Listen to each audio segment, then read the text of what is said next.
ಪ್ರೀತಿಯ ರೈತ ಬಾಂಧವರೇ, ವೈಕುಂಠ ಏಕಾದಶಿಯ ಆರ್ಥಿಕ ಶುಭಾಶಯಗಳನ್ನು ತಿಳಿಸುತ್ತಾ ಈ ಹಬ್ಬದೊಂದು ಮೋಟ್ರ್ ಕಳಚಿ ಬಿದ್ದಿರುವಂತಹ ಮೋಟ್ರ್ ಬಂದಿದೆ. ಈಗ ನಮ್ಮ ಪ್ರೀತಿಯ ರೈತರು ಮಾತಾಡ್ತಾರೆ, ಕೇಳಿ ವರ್ಕ್ ಬಗ್ಗೆ, ಯಾವ ಥರ ಕೆಲಸ ಮಾಡಿದ್ದಾರೆ ಎಂಬ ವರ್ಕ್ ಬಗ್ಗೆ ಮಾತಾಡ್ತಾರೆ.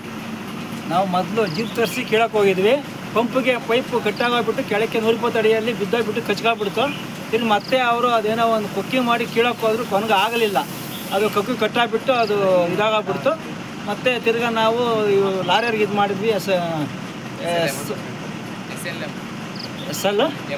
SLM ಅನ್ನೋರು ಗಾಡಿ ಕರೆಸಿ ಅವರು CC ಕ್ಯಾಮ್ರಾ ಬಿಟ್ಟು ನೋಡಿ ತಿರ್ಗಿ ಆಮೇಲೆ ಅದು ಮ್ಯಾಲಿಂದ ಇದು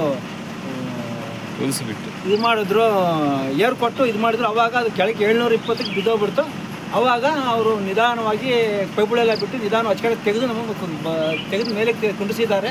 ನಮ್ಗೆ ಭಾರಿ ಸಂತೋಷ ಆಗೈತೆ ನಮಗೆ.